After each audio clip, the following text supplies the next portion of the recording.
Hey tout le monde, on se retrouve sur ma chaîne Toshira. Dans cette vidéo, je vais vous expliquer comment se déroule une journée type dans le groupe des bébés. Et pour les parents qui n'ont pas mis leur bébé en crèche, la journée type que je vais vous raconter, ça fonctionne aussi à la maison si vous le faites. Leurs cycles de sommeil, d'alimentation et d'éveil sont très variables. C'est pourquoi ils ne peuvent pas s'aligner sur une organisation collective comme dans le groupe des moyens et des grands. Par exemple, dans le groupe des moyens et des grands, il y a 20 enfants. Ces 20 enfants, ils vont tout au long de la journée faire la même chose. Les 20 enfants vont faire le temps du bonjour en même temps dès le matin. Les 20 enfants vont manger à 11h tous ensemble, contrairement aux bébés où on fait vraiment au cas par cas. Donc cette année, dans le groupe des bébés, on accueille des enfants à partir de 7h. Au fur et à mesure des arrivées, on pose des questions spécifiques aux parents. Vous allez voir que c'est des questions beaucoup plus précises dans le groupe des bébés que dans le groupe des moyens et des grands, tout simplement parce que ça rejoint ce que je vous ai dit juste avant, on doit vraiment s'adapter à chaque bébé, à son rythme. Les questions essentielles que nous posons dès le matin, c'est déjà si l'enfant il va bien, ça c'est une question même logique. On demande à quelle heure il s'est réveillé et également à quelle heure il a pris son dernier repas. Et si c'est un enfant qui ne boit plus de lait le midi, on demande aux parents quel petit pot il a envie que son enfant mange. Devant la porte du groupe, on a une affiche avec les pots de légumes du jour. Il y en a plusieurs qui sont proposés. En général, on a un pot de légumes avec du poisson et un pot de légumes avec de la viande dedans. Une fois que le parent nous donne son enfant dans les bras, on fait très attention à bien dire à l'enfant qu'il retrouvera son parent le soir. Et on est vraiment dans la communication avec l'enfant et son parent juste avant que le parent parte. Si ça se passe bien, on rentre dans le groupe, on le pose sur un tapis et il se retrouve avec d'autres bébés autour de lui. Et si c'est un bébé qui a plus de mal et qui se met à pleurer dû à la séparation, en général on va lui proposer sa tétine et son doudou. Le doudou, d'ailleurs je vous en avais parlé dans ma toute dernière vidéo, c'est donc, comme vous le savez maintenant, un objet transitionnel et donc c'est super important pour l'enfant de l'avoir avec lui. Au moins il a l'odeur de ses parents et ça permet de le rassurer. Et en général, si vraiment l'enfant il a du mal, on accompagne l'enfant dans le groupe et on se pose à côté de lui, on joue avec lui, on lui parle et ça permet du coup une bonne transition entre la séparation du parent qui a été un petit peu difficile et de commencer sa journée en crèche. Une fois que tous les bébés sont accueillis, on a un tableau blanc sur lequel il y a toutes les étiquettes des prénoms des enfants qui sont là durant la journée et pour chaque enfant on a des horaires très précis à respecter. Comme je vous disais juste avant, dans le groupe des moyens et des grands, tout est prévu en collectivité, tout est prévu pour le groupe entier. Par contre pour les bébés, comme je vous l'ai dit juste avant, quand on pose la question aux parents à quelle heure s'est réveillé l'enfant, si on sait que l'enfant s'est réveillé à 5h du matin, qui commence à se frotter les yeux, à bâiller, même un petit peu à être dans un inconfort alors que jusqu'à maintenant il jouait très bien sur le tapis, et on voit que l'enfant est réveillé depuis 5h et on voit en même temps qu'il est 9h. Mais là du coup ça va nous indiquer le fait que l'enfant ça fait plus de 4 heures qu'il est réveillé et que potentiellement il a besoin de dormir. On vérifie si l'enfant a potentiellement besoin de dormir et on vérifie également à quelle heure l'enfant est censé remanger pour vraiment essayer de cibler son besoin sur le moment venu. Si l'enfant il pleure, on a besoin de savoir s'il a besoin de dormir ou de manger ou s'il a besoin qu'on lui change la couche, et tout ça, ça va passer par des observations. Donc une fois que les bébés sont tous arrivés dans le groupe, ils sont installés dans un espace sécurisé avec une barrière pour qu'ils ne puissent pas sortir du groupe. Quand on arrive dans le groupe des bébés, à votre droite vous avez des chaises hautes pour donner à manger aux bébés avec plein de placards où il y a les petits pots qui sont rangés, les compotes, les yaourts, un frigo, un lavabo, les boîtes de lait pour les bébés, leurs biberons. Et ensuite quand vous revenez à l'entrée du groupe, sur votre gauche il y a 3 dortoirs différents. Donc en fait c'est comme 3 petites chambres avec une ambiance tamisée. Donc on a fermé un petit peu les volets, on les ferme pas complètement pour qu'il y ait quand même un petit peu de lumière qui passe à travers. Et du côté des dortoirs on a également 2 plans de change pour leur changer la couche, et pareil il y a des étagères avec leurs paniers, et dans ces paniers il y a leurs affaires avec des habits de rechange, une serviette pour mettre sur le plan de change. Et ensuite quand vous revenez à l'entrée du groupe, face à vous vous avez la barrière qui peut s'ouvrir que par des adultes, qui n'est bien évidemment pas à la hauteur des enfants. C'est un groupe ouvert, quand vous rentrez dans le groupe vous voyez les enfants. Et dans ce groupe vous avez un petit coin de motricité libre pour que l'enfant puisse grimper un petit peu, surtout pour les enfants qui commencent à avoir 1 an et qui cherchent forcément à se mettre debout ou à marcher tout seul. Et on a un autre coin qui est encore une fois fermé par une autre barrière. Ça c'est vraiment le coin plus pour les plus petits bébés. Donc les bébés ont besoin d'explorer et de bouger librement pour développer leur motricité et leur curiosité.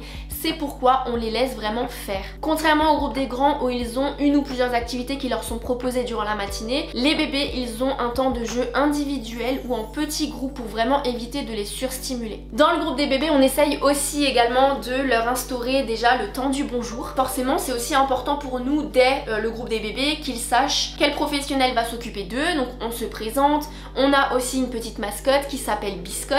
Donc c'est une petite marionnette. Et là par contre dans le groupe des bébés, il n'y a pas forcément tous les bébés qui peuvent faire le temps du bonjour parce que parfois il y en a qui sont déjà en train de dormir. Et dans ce groupe, le temps du bonjour il est un petit peu plus court que dans le groupe des grands.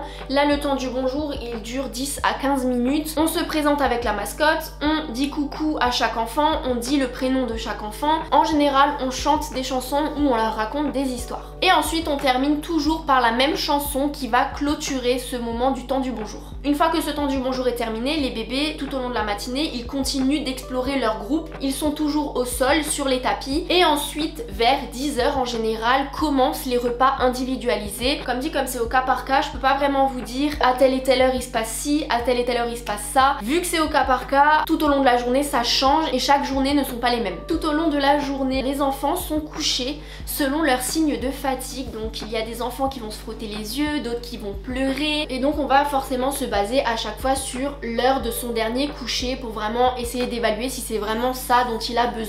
Avant chaque sieste, on vérifie la couche de l'enfant. En général, on essaye de changer un enfant toutes les 2 heures. Mais voilà, comme dit, s'il y a des priorités, on fait passer en priorité le confort et le bien-être de l'enfant. Donc là, comme vous le voyez, dans le groupe des bébés, il y a quand même des temps forts. On retrouve le temps du repas, le temps de la sieste, mais c'est juste que ce n'est pas forcément à la même heure pour chaque enfant. Donc tout au long de la journée, on va également leur proposer des activités d'éveil moteur et sensoriel. Pour les bébés, il faut bien faire attention à ce que les activités soient courtes et adaptées à leur attention limitée. Donc comme je vous l'ai dit juste avant, ils ont besoin tout au long de la journée de jouer librement, d'être libres de leurs mouvements, de pouvoir explorer comme ils le souhaitent le groupe. Tout au long de la journée, on essaye vraiment de respecter le développement de chacun et leur liberté. On les laisse vraiment libres de faire ce qu'ils veulent. Mais par moments, ça ne nous empêche absolument pas de leur proposer des petites activités. Donc comme je viens de vous dire, il faut qu'elles soient vraiment adaptées à leur temps d'attention. Donc dans ce groupe, on a des placards qui sont fermés à clé bien évidemment.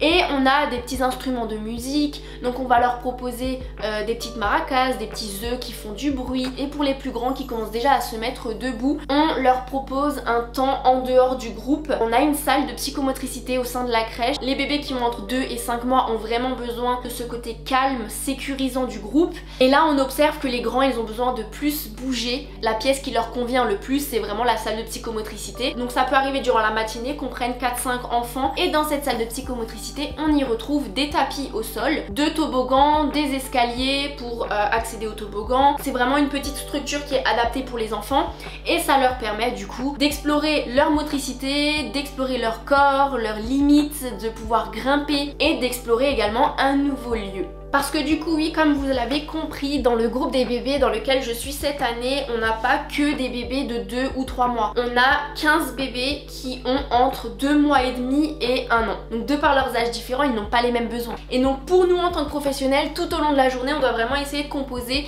entre les besoins de chaque enfant et aussi de par leurs âges. Comme je viens de vous le dire, les besoins d'un enfant d'1 an ne sont pas les mêmes que celui d'un enfant de 2 mois. Donc tout au long de la journée, on doit s'adapter aux besoins de chaque enfant et à l'ensemble de toutes ces informations que je viens de vous donner pour que chaque enfant puisse vivre au mieux son temps à la crèche. Les moments de soins qui sont donnés tout au long de la journée, c'est vraiment un moment où en tant que professionnel, on peut vraiment créer un lien individuel avec chaque enfant. Un petit conseil que je peux vous donner, c'est que même si votre enfant ne parle pas encore, expliquez-lui quand même chaque chose que vous faites. Là, je peux vous donner l'exemple d'un changement de couche. Dès que je suis en train de changer la couche d'un enfant, en plus moi je suis dans le groupe des bébés, donc on a vraiment encore aucun enfant qui parle, j'explique vraiment chaque chose que je fais. Avant d'ouvrir la couche, je lui dis, là j'enlève ton pantalon, j'enlève tes chaussettes. Ensuite, je lui dis, maintenant je vais ouvrir ta couche, j'enlève ta couche, je vais la jeter à la poubelle. Ça peut paraître beaucoup, dit comme ça, mais je vous assure que ça fonctionne bien. L'enfant, ça lui permet d'enregistrer pas mal de vocabulaire et ça lui permet également d'être connecté aussi avec le change. Et comme ça en fait tout au long de la journée, en expliquant certaines choses aux enfants,